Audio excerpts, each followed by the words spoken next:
అస్సలాముఅలైకుం వరహమతుల్లాహి వబరకాతుహు.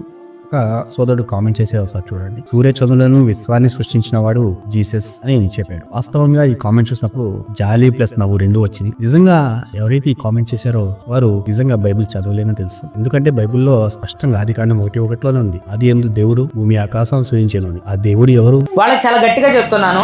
ఆది యందు వాక్యం ఉండెను, ఆ వాక్యము దేవుడి యొద్ద ఉండెను, వాక్యమే దేవుడై ఉండెను.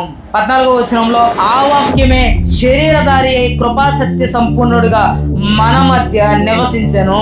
ముమ్మాటికి యేసు దేవుడు, యేసు క్రీస్తు దేవుడు, ఎవరు కాదన్న దేవుడైనా. మనుషుల అభిప్రాయాలు మట్టిలో కలిసిపోతాయి, గొంతులో గాలైపోతే తన నాసిక రంధ్రాల్లో జీవవాయువు కలిగిన నరుణ్ణి ఎవడ ఎన్నిక చేయగలడు? దేవుడైతే ఎన్నిక చేయడు. నీ ఒప్పు కోసమో నీ మెప్పు కోసమో ఇక్కడ ఎవడో కూర్చోలేదు.